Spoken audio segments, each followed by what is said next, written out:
We didn't get the advert in TMX and whatever, but we'll get started anyway. We're going to have a break about 1 o'clock for chips and sandwiches. Well, here we are again for another post-Christmas get-together at the Cumbria Classic Club.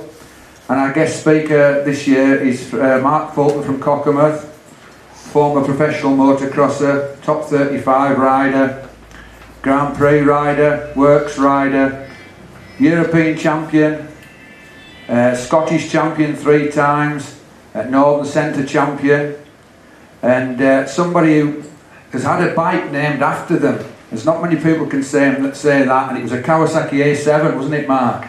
It was yeah, and it was the Mark Fulton replica. So not many folk can say that in the same vein as the Mikla replica of the Husky in 1975 after Heikki Mikla won the World Championship in 74. So Mark's in sort of similar vein to that, so not many folk have had a bike named after them. Now Mark's from a motorcycling family. His dad, Rocky Fulton, was a well-known local road racer. So what sort of bikes was he riding Gold Stars or Max Nortons, or what would he be? Ah, yeah, up for on. Yeah, he was on, when I was a kid he was racing Gold Stars and AGS's. Did you go to meetings with him, or? No. No. So where was he riding at places like Silleth or what? Yeah, Silleth with people like Jack Horseman. Oh, yeah. Alton Park. He used to do Manx Island Man and that. But I was just a bit on the young side. Yeah. He used to disappear with his road racing side of it. So those meetings at Silleth, I don't know where everybody used to go, but they were on the aerodrome there, and they had those, Jack Horseman used to run them, and he was a guy in a wheelchair, wasn't he? And he'd had a bad accident or something, and but they were well-run meetings. You used to get like 10,000 people there, and these aircraft hangars were full of chickens, and they used to put pop music into the aircraft hangar to keep the chickens happy because of the noise of the bikes going around. But yeah, there were quite good meetings. I think Neil Mackenzie was the champion there at one time, and I think they ran till about early 80s. I used to go, and I think 66 was the first time I went, and there was George Buchan, Scotsman, and on Manx Norton, and there was Selwyn Griffiths, the Welshman, on a G50 matchless, and they were the stars at the time. And there was a guy, I don't really remember, but there was a guy called Owen Greenwood who used to have it was in the sidecars, but it was really a car, and it was a Mini Cooper engine in this monocoque framework chassis thing he'd made, and it was 4 wheels on it. So he had 2 wheels at the front, and it wasn't really a sidecar at all, how he got around the rules. He had 2 wheels at the back together, and that managed to get him into, he managed to get around the sidecar rails. Of course, he was beating everybody on this, and by the time I went, he got a really bad reputation, because they didn't think it was a proper sidecar. Nobody really thought he should be racing it. He was beating all world champions on these BMWs, Max Doibel and Scheidig and everybody, on this bloody thing that was really a mini car. And when he got to Silleth, everybody booed him. I mean, they were booing like hell. I mean, it was ridiculous, really, because he dominated the sport for about 2 years, and then everybody got sick of him, and he sold the bike. And he wasn't that great a sidecar racer. He'd done solos as well. He was from Leicestershire, and his passenger was a fellow called Terry Fairbrother.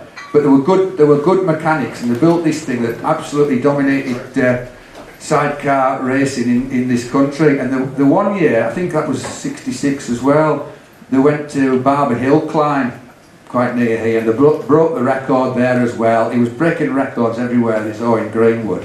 But he didn't make him popular at all. In the end, he just backed out the whole thing, and I think he just went back to the ordinary unit after the ordinary sidecar outfit after that. Can I just come in there? Yeah. He turned that over at Castle Combe in about 1967. That Mini Cooper sidecar outfit it was, and the reason he got into the sidecar class on it is that the sidecars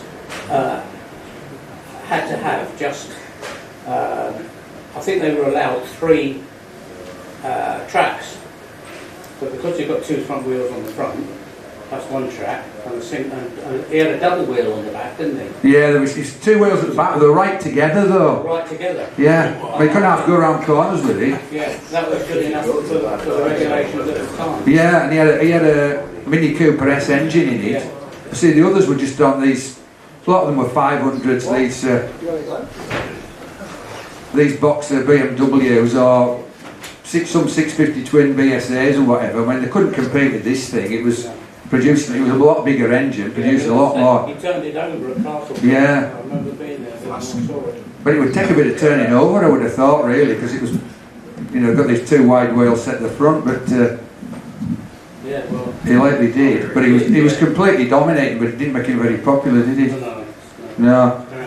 And if anybody wants to just join in, just shout up, because we haven't got Bill here today. We usually have Bill sitting here at the top table as well.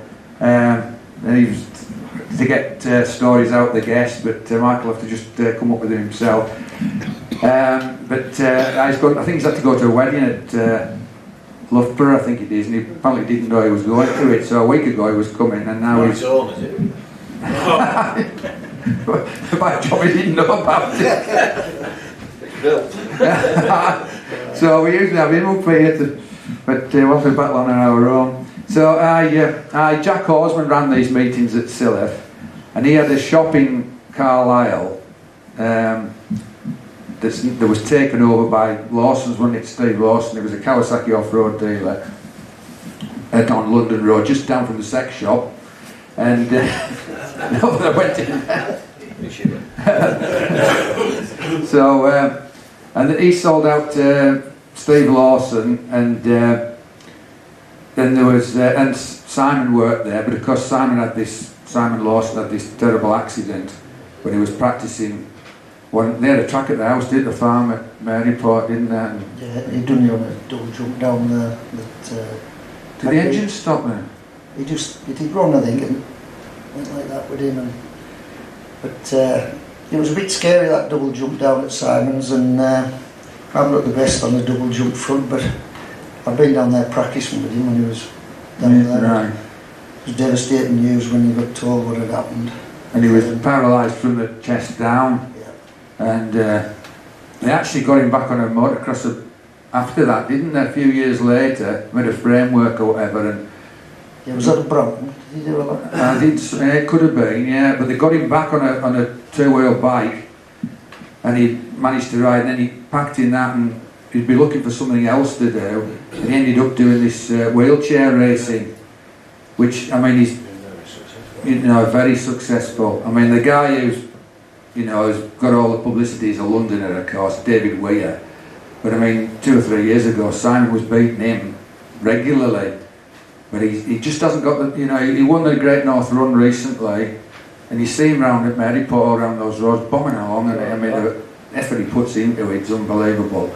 And he's become sort of quite an ambassador for our area, really. He's, I think his motocrossing's coming through because, as you know, it isn't an easy sport to get involved with. You've got to be a bit selfish along the lines, and I think that's coming through with Simon in his chair racing. That he's been on the motocross, he knows what's needed to get to the top, and good luck to him. Yeah, he's got that determination, hasn't he? Excellent. Yeah, so we just thought he could, get an Olympic medal or something like that, but he's a rather better ambassador for our, he's on board of TV quite a lot. He's a rather better ambassador for the area than our ambassador for Cockermouth, which is Ben Stokes. The England cricketer who isn't really a particularly good ambassador at the moment. Ben sups in the pub where I work now. When he comes back, he does like a beer and a bit of a boisterous, should we say, when he's out. Yeah, well, yeah, I know people that taught him at Cockermouth School, and he spent most of his time in detention. It's just an absolute pain in the neck. But of course, he's got that. People like Ian Botham in cricket and that, they all think he's great because he's got that sort of total belief in himself. Well, he's best cricketer in the world at the moment, I think. Yeah, he's done it. And you see stuff about him. I know I used to play cricket at Cockermouth Cricket Club, and the old boys down there, nobody could stand him actually, didn't really like him. And he's a big head. And if you look at the there's some film comes on local TV of him playing when he was about 13. He doesn't really look that good, but because he's done it and he's got that belief in himself, and he's going. I mean, it was about 4 years ago. I'm talking about cricket here, but 4 years ago, I was in the Ashes series, the last one down in Australia. I mean, the first time he played, he was, you know, he was standing toe to toe with these Aussie bowlers and taking them on, and he was going to. It was his first test, just about. He got such confidence and belief in himself, and of course that's got him through. You see, yeah, he's done really well, hasn't he? He's done incredibly well, but of course he's, you know, he got banned for, well, he had to go to anger management courses, but he smashed his fist into the lockers or something. Broke his wrist. Yeah. And he's been in heaps of trouble, and now he's in fairly big trouble at the Well, moment. I think the Aussies was pleased he didn't No. tour. But Might have been. as for his cricket, I mean, he's fantastic. He's probably the best player in the world at the moment, but he just can't control his Well, temper really. he'll get that sorted, I think. Yeah. Right, we'll go back to the schoolboy scene then. So your dad would know Eddie Crooks, because Eddie Crooks at Barrow was like a Yeah, road racer, wasn't he? Yeah. So he would get you. So there would be a connection there with, because you were onto Suzuki's, weren't you? I was just on basically road come trail bikes chopped up with paid tin lids on when I started. Right, they were like TS was the trail bike range, wasn't it, for Yeah, and Suzuki's? we were just, I think Dad just made sort of like bits of motocross bikes up from the start, and then seeing how I took it, I was on them with my brother and my sister. We all had one, Honda 50s. All right. And then we got into racing. We had to go down to Barra, as Mr. Cowell will know, with Paul and them, Bircher, Moore. That's where the schoolboy racing was them days. And then, luckily enough, I got a new, well, Dad bought us a new one off Eddie Crooks. The Suzuki 100 Rising Sun one. Right, it'd been early RM. That was one of the first RMs, yeah. The one with the rising, that was the 75 ones, weren't they? With 75, took seat off because short in the leg, made a bit of a seat up 2 inch or something 3 inch, and that was when it all basically started off. We used to go down to Barra, Millen, racing with all them lads down there, and then started to have to go farther afield looking for the sort of like Middlewich boys or Cheshire boys down there, looking for a bit of opposition now and again, just to see how you were coming along. And then it just snowballed from there, really. I was with Eddie Crooks most of my schoolboy career, helping us out. And then I was lucky enough, got a Kawasaki ride, 79 I think. Who was that for? With direct, was it not with Alec? It was with Alec, yeah. Alec Wright, yeah. You see, Alec Wright, well, he was a flyboy. He bought all the best riders up ready to win next year. That's what he done. So I think 78 I was on a blue Eddie Crooks Suzuki, and I won the British Two-Day Championship at Dursley in Gloucester. It was a mud bath, and Alec had David Jones there. Gary Evans was a year older than me. He won the experts. I won the seniors. David Jones Kawasaki rider was second. And Jason Bonham was riding then. John Bonham's son, he was in the same team. Kawasaki you know team. Jason Bonham? Yeah. The drummer off the Led Zeppelin, yeah. He was, well, the following year he used to do a bit of riding with him down at his house, but that's another story. But 78 I was lucky enough to win. That was my first senior British tag. And then Alec offered us a good deal to go to Kawasaki the next year from Graham Beamish. So I had talks with both of them at Dirt Bike Show. Graham Beamish's was a good offer, but Alec's was better, so Kawasaki was a bit unknown because I'd been on Suzuki's all my career. But it was, at them days, it was too good offer to turn down, so I had to take it. So it was basically going until I think it was about 15, 16, but all my racing was paid for. Yes, Plus, professional yeah, rider. Well, it was starting to get that way, and everything was laid on by Uncle Alec, even though the bike wasn't really up to it. It wasn't quick enough. So I think we kept tuning it up, barrels, pipes and everything, and I kept twining. Because Andy Nichols was in there as well. There was me, Andy Nichols, Kelvin Tate, Speedway boy. He had 3 of the best riders in there. Tony McNeice was Suzuki. And you had people like Mervyn Anstey. Who else was in? Kurt Nichols in the seniors. He was a year behind me, but he had the works 125 Kawasaki water-cooled, first one in the country. So he had the best gear really in the seniors to win that, but as it panned out that year, he didn't win it, but he had the best bike. The water-cooled one was the first one in the country. And then that year, Andy Nichols, what did he win? Andy Nichols won the ACU. Championship, didn't he? Well, you broke your wrist, didn't you? I broke my wrist in the ACU one, so I finished top 6 in that, I can't remember. Andy Nichols won it. And Andy Nichols was near Slough where Kawasaki was. And I was at Cockmouth in Cumbria most of the time, so he used to get most of the, should we say, good gear to do the job. And then Andy Nichols won the ACU one. I come back to fitness now on the British 2-day. So it all went down to the champions at Golden Barn at Brighton, which I think Tony McNeice was riding for Graham Beamish then. He'd been there a week on his Suzuki, practising on the track, water-cooled Suzuki. The Kawasaki's was still air-cooled, the A6. And it was alright, my bike, but it wasn't one of the quick ones. The KTMs was quick, Mervyn Anstey and them, and Chris Sear. Anyhow, that was me and Andy Nichols won each, and we went to the champions. He'd had his A7 Kawasaki for a week practising down there. Me and Kelvin Tatum got our bikes dropped off right in front of everybody at the meeting. Helicopter, wasn't it? Well, dropped them out of the crates, built them up right in front of everybody, and we raced them. And as I say, I was lucky enough to, I won all 6 races that weekend, 3 on the Saturday, 3 on the Sunday, on the A7. That's why the sort of like said it was a Mark Fulton replica. Yeah. But Andy Nichols he was in the same team, but we had the rivalry. Kelvin Tatum was just that little bit back from me and Andy, really.